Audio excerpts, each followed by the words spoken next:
course, is going to be the destination between Startail, Squirtle, and of course, Fanatics aLive. And there we are. Players are ready to go. Countdown has started. That anticipation screen is about ready to start for us as well. Squirtle looking a little down there, if I might be honest. He really, really is. Doesn't look that confident. Let's hope that doesn't actually convert over into his play as we now do load into Daybreak. All right, so here in the top right-hand corner of the map, we have our blue Terran player from Fnatic. Great call. It's aLive! I always realize I'm going to say it's aLive just before I get into it. It makes me smile. Down here in the bottom left-hand corner of the map, we have our red Protoss player down 1-0 in this best of 5. It's Startail Squirtle! There's the Squirtle fans we were looking for before. And I really wouldn't be surprised if these players did just go for like Nexus first, Command Center first, or something along these lines. aLive especially, he must be feeling so confident, especially because of that backup best of 5 he has, if anything does go wrong. But at the same time, we have seen, we talked about relentless aggression from aLive within this matchup. And what a result this would be for him. I mean, he's played in 2 big tournaments in America before. Of course, MLG Columbus most recently, where he finished 10th. And then he did finish top 16 in IPL4. But yes, to win this for any of these players here would be, the biggest thing in their career. And also a lot of money, man. That's so much money. No kidding, $40,000. But you kind of hit it on the head. Squirtle wins this one. He's already shown his most impressive performance in a major foreign tournament right now by finishing at least 2nd place here. So no harm, no foul. He's done really well for himself. If he has that big breakthrough, I think we can finally say that he's kind of shaken off the 1v1 tournament bug, though. aLive, on the other hand, almost had a breakthrough at GSL. Did finish top 4 there at one point. But this would be a huge breakthrough in his career. And we do have aLive not taking any gas. He's just going to go for that very regular. Well, actually, no. Okay. So we are going to see his second barracks once again here. Could be playing a little bit towards the map. Of course, this is a very Nexus-favored map. Are we going to see the Zealot skipped again? Are we going to see that double gas? If that risk is taken, then, of course, aLive could get the upper hand at the start of game number 2. All right, well, let's see here now how much damage he wants to try and do at the beginning of this game. Squirtle once again opening with pretty standard stuff. We'll see how quickly he gets that second gas this go-around. He did decide to try a proxy Stargate in the last game. I don't know if he'll have the same intention here, but he is getting that second gas as his cybernetic score is on the way. Ooh, this may be difficult here for Squirtle. And, once again, let's see if he scouts, though, because he can put things together and be like, all right, well, is he going to try to do the same again? Is he moving up here to see it? Squirtle! Oh, wow, Squirtle! You are so good. Wow, picks up on that second barracks right away. He absolutely learned his lesson from playing against Nesty earlier. And, scouting so important here. And upon seeing that, he's now in a really good position. He's not going to go down, throw that Nexus down. He can now spend the Chrono Boost in the Stalker and probably a second Stalker as well and start to push this back. And that risk, that gamble here rolled by aLive may not necessarily pay off. But, of course, anything can happen on the main stage, whether it be a misslip in micro, a little bit of miscontrol with the Stalker. We'll have to find out. Yeah, we certainly will, as SCP has control of the Zelnaga Tower, but the Stalker says, no, thank you, I'll take that, please. And aLive now expanding, just starting that command center at the Natural. And we do have a Stalker taking a bit of damage there. He's going to move back. There is a hidden probe, or not really a hidden probe, one moving out now into the range of a Marine, though. And hopefully aLive is going to get that hit down, but doesn't get the kill, unfortunately. But with 2 gateways being thrown down, well, not really 2 gateways being thrown down, 1 additional gateway being thrown down, probe does go down. He's got more than enough to push this back. aLive realizes that upon that being scouted, that was a no-go. And he does, of course, throw down that expansion. Yeah, started lifting back that barracks right away as well. So it's already back inside of his main. And, yeah, you pointed out double gas. He already has 2 barracks down. So he has some flexibility. He can go into factory after that. But we'll see if he just decides to prioritize add-ons and upgrades here. Yeah, it's really good for Squirtle that he managed to get that scouted for you. Think about the first game that it was, roles reversed, really. But now, he's gone into this game at a level playing. And we'll see if Squirtle can get the same results as we saw him in the championship bracket. aLive has thrown down the double gas, and will probably just be going, of course, into that Combat Shield and Stim straight away here. The SCV chased away. Let's have a look at the vision, though, of aLive. What has he seen? Absolutely nothing. He has not seen the Nexus. He doesn't know how many gateways thrown down, if any at all, whether it was just a Nexus, but he is moving out with a few squad off Marines here. He's going to get the Stalker.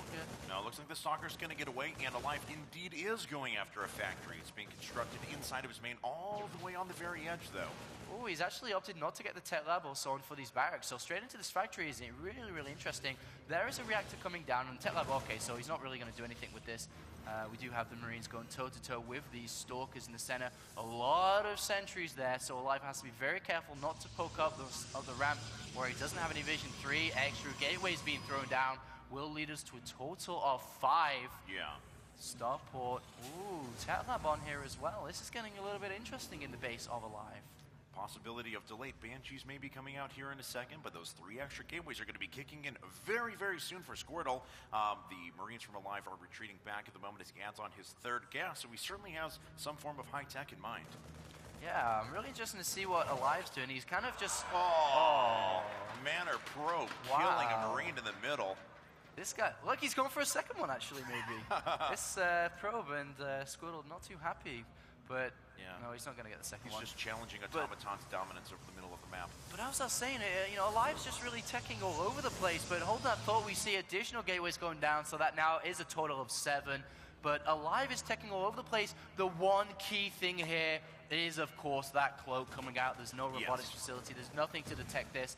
And, you know, one Banshee to go out and kill the pros, one back to defend, and aLive could easily clean this game up. And this could be rather unfortunate here for Squirtle. Actually uses a Guardian Shield there, a little bit sloppy. Didn't really know what was inside the Zelnog Tower. A lot of players do actually, you know, keep their Marines there, so maybe he did think about that. But this actually could be so bad for Squirtle. All right, well, he's going to start making his way up.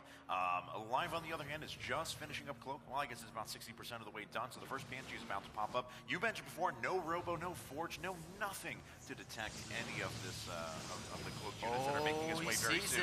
He sees the pile and he sees the unit count. He immediately falls back, throwing down 2 additional bunkers to help with the other 2. Actually throws down a 3rd one. SCVs are pulled.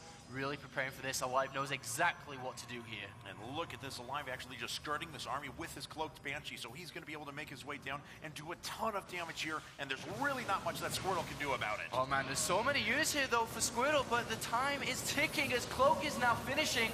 He gets the first bunker down, cast pajamas, but can he go the full distance? I don't know. He's going to try and get the 2nd, 3rd, and 4th here in a bit. One of those was canceled initially as he ran into the army, but the force fields have been pretty good so far, but he still has a lot of bunkers to deal with. Oh, and look at that. The Cloak Banshee's about to make its way into his opponent's base. Oh, man, this is so bad for Squirtle, though. He's managing to fall back, but the Banshee inside his main doing so much damage and onto his army. Robotics facility just going to finish, so we will be able to get an observer.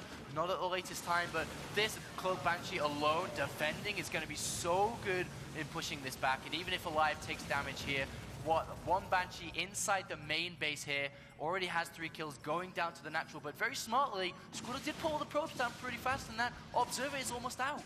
Yeah, those 2 Stalkers aren't going to kill that Banshee all that quickly, though, so we will have time to start kind of scoot away here if he so desires. Yeah, looks like aLive's going to be able to get that one out there. No, being a little bit greedy. Oh, just gets away. No!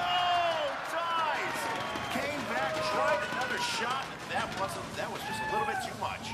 And this is very interesting. Let's have a look at the unit tab. We do have 51 SCVs versus 33 probes, so quite a significant advantage there. We also do have that +1 attack coming down for aLive also, so that's really, really going to help him. The thing is that there's no kind of attack at all for Squirtle. He's just on this robotics facility. He's now throwing down double gas, so most likely going to throw down the robotics bay here. Just go straight over to Colossus, as that's really his only option left. Though 3 additional barracks thrown down. We actually see it aLive. Let's have a look at the barracks count. Currently at 5 with that engineering bay. That's a lot, man. Yeah, very much is. And just gateway units right now, mostly Stalkers out of Squirtle. We see a Raven added on as well. Hey, you know, already had that starport on the tech lab. Let's put one out there. PDD going to be very, very good soon at deflecting those Stalker shots. And it also can chase down our observer. Factory's just scanning out those units. We do see double forge coming down though in the background, so not going to go robotics bay. But this is going to be very, very risky because we are about to see +1 finish. So is Combat Shields, and he already has a decent force of units. We have 70 Marines and 5 Marauders with these 2 Cloak Banshees going into the main. That's a strong army, and these double upgrades, I don't know if they're going to finish in time.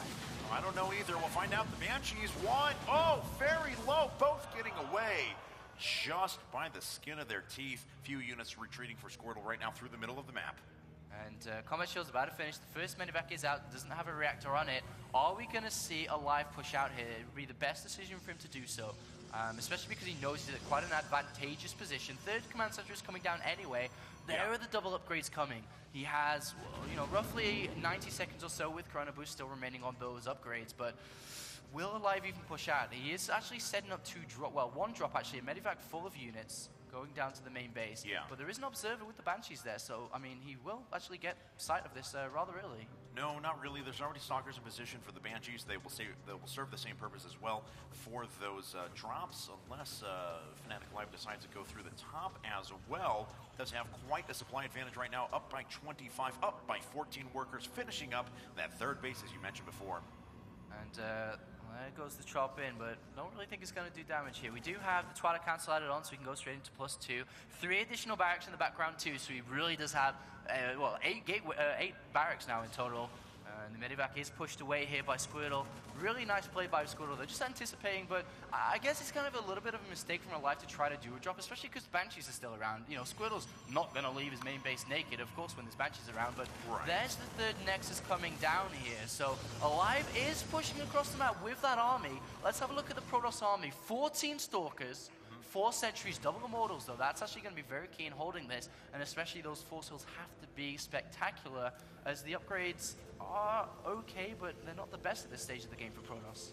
aLive was not able to deny that third, though. Squirtle going to keep that up for now. A Raven making his way around the left-hand side by his lonesome. May try to do some auto turret harass here in just a second. They do last forever. They sit on the field for so long, and they're pretty hardy as well. So going to drop his way here in a second. 2 auto turrets immediately going down. Yeah, that's really nice, just making use of that Raven. I mean, he's sitting around doing nothing, but the army supplied 95 for aLive, 67 for Squirtle. He tries to pull Squirtle out of position with this auto turret, but he's not biting, he's still there. And trying to get in there, but, ooh, actually scans to check if there's an observer on top of his army, but there is no observer, so aLive is looking to do a big, big drop here. He puts everything in the medevacs, which we'll see momentarily. There we do see it, but an observer picks this up. This could be so big for Squirtle to turn this game around. Yeah, very much so. We'll see if he can pick up on those. Is he preparing already? Yes, running some units back into his main. Already a bunch there anyway. We'll see if aLive's going to be able to drop down anything. No, just turning away as soon as he sees that force. Yeah, this is really, really good play by Squirtle, going toe-to-toe with every single moment. But no, aLive goes back in the main base, and Squirtle runs away. There's nothing there. Everything's going to get deployed. All right, well, we'll see if Squirtle has enough to clean this up. At the same time, aLive running through the front as well. They'll be able to kill so much production and gateway sitting there. Oh, but there's so many gateways. Does he have enough to defend on multiple fronts? But the Natural's not the best location for Protoss to fight. He is doing okay, but he's losing the main. Oh my God, no. aLive has got Squirtle wrapped up. aLive is just 1 game away from winning IPL4. Wow, so big. In the middle of upgrading to 2-2, Zealot Charge Colossus aLive with his mid-game aggression, once again ending it at the 18-minute mark. And as you said, 1 single game away. That's all it's going to take to win. Of course, the difference between these guys, $24,000, but first place overall, $40,000. There is, of course,